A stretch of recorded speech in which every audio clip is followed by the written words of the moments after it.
Hi everyone, today we're going to be looking at the Marvel Legends Venompool Wave 6-inch Carnage action figure. This is a brand new sculpt, so I'm quite excited to have a closer look at him. But first, here's a look at the box. There's the Venom name at the front, and on the top, Venom logo. On the bottom, some product information in various languages. Down the side, some artwork of Carnage from his recent comic books. And on the back, the description of the Carnage character, a photo of the action figure with a nice purple accent on the back, the rest of the action figures in this series. Down the other side of the box, the same reflected Carnage artwork. So let's go ahead and get him open.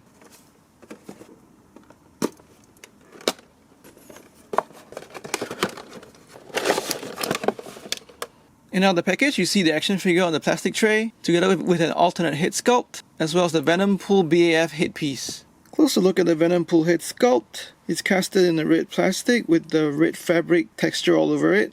There's the costume details for the eyes with the black patches. Sharply applied paint for those details, as well as the eyes. He's got individually sculpted teeth, so that's really cool. The teeth are all sharply painted with some yellowish white paint. The mouth is painted purple, as you can see from the sides. And there's a large tongue casted in purple plastic inserted into the mouth. Down the back, you can see the fabric joints on the head mask, and this is just like the regular Deadpool. So overall, a very distinct and expressive head sculpt. Taking a close look at the head sculpt, the sculpted eyes with very sharply applied white and black paint. Also very distinctly sculpted teeth with orange paint for the insides of his mouth. I got some black paint slab on his orange tongue, but I don't think that's really visually noticeable from far and doesn't actually spoil the look of the figure. I got some black paint slab on the eye, so that's a bit of a bummer. Down towards the back, it is awesome now that Hasbro has given us actual sculpting for the black symbiotic material that goes all over the texture of the body.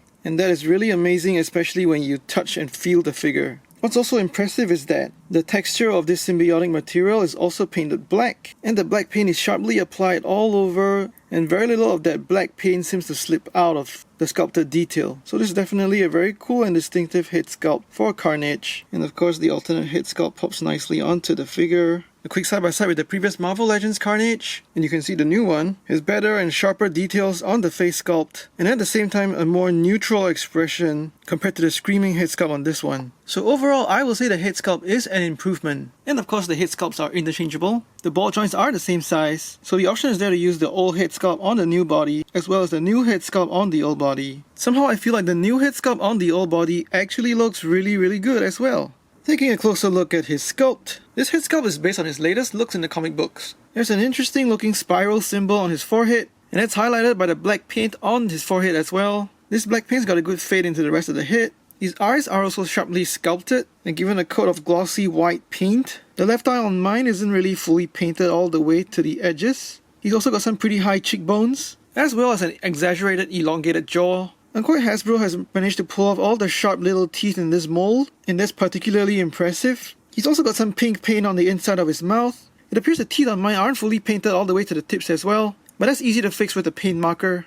Moving on to the back of the head, just like the alternate head sculpt, there's the organic symbiotic material sculpted and painted on, and the black paint is really neatly applied, so it doesn't actually bleed out from the sculpted textures. So all that symbiotic organic material is carried on down to the body as well. On his back, he has sort of a backpack attachment with the symbiotic tendrils coming out. The tendrils themselves are all sculpted in curvy and wavy shapes, as well as some spikes at the ends. Even though the symbiotic organic textures are also sculpted onto the tendrils, they are not actually painted. And this backpack can also be removed if you want to. So on top of the symbiotic organic material sculpted all over the body, another impressive feature is there's sort of a fibrous texture on the rest of the body below the symbiotic material, and that really just reminds me of the layer of muscles just beneath the human skin. So that is really cool. Again, more tendrils coming out of his forearms, as well as the enlarged symbiotic hands. And the paint on the hands is where you will see some slop on the black paint. Moving down to his legs, symbiotic material and muscle fibers all sculpted the way down, as well as tendrils coming out of his calves. Very cool looking feet with elongated toenails. Toenails are also painted black and looking very monstrous.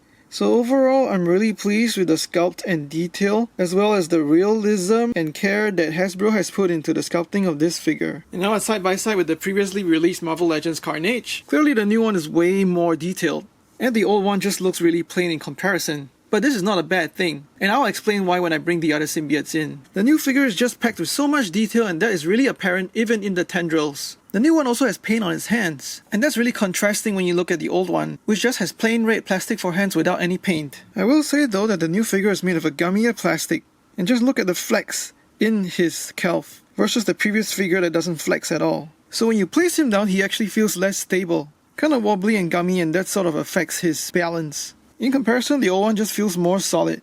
The pack holes are the same size, but the new one sits a bit higher by about 1 or 2 millimeters. So you can still pop on the old human Cassidy head. The neck might look a little too long, but that's only really on closer observation. The new head also fits on the old body sculpt, and the neck might appear a little too short, but again it's not really noticeable. So besides the same size ball joints for interchangeable heads, the pegs for the hands are also the same size. So you can interchange the old plain red plastic hands onto the new figure, as well as the new detailed hands onto the old figure, and this enhances the fun factor and playability. For articulation, he's got a ball joint and a hinge on his head for 360 movement, some tilt left and right, looking upwards, as well as downwards. Butterfly joints at the shoulder, which is a new point of articulation, bringing his shoulders backwards that far, as well as forwards that much. Swivel hinge at the shoulders for 360 movement, and outwards, upper bicep swivel, double joint to the elbows so he can touch his own head, swivel at the wrist, as well as a hinge outwards and inwards.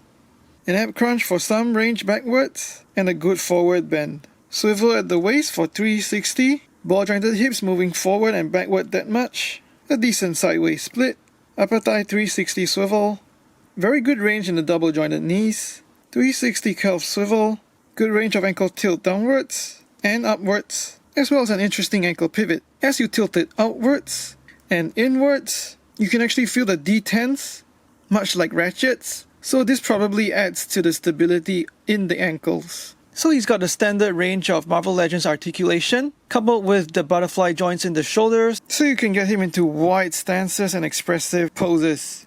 So even with the gummy feel of the plastic, the ankle detents do lend a good balance to the figure as you pose him. However, I will still say that the figure feels less solid in hand compared to the old one, and that's really quite a strange feeling that you have to experience for yourself in hand. Height-wise, he stands at 6¼ inches or about 16 centimeters. Here he is with Venom, the old Carnage, as well as the other symbiotes. And this is why the old Carnage actually looks better when posed as a group with the rest of the symbiotes, because the plain aesthetics really just matches the whole group, while the amazing detail on the new figure actually makes him stand out way too much, and looks like a mismatch when posed with the rest of the group.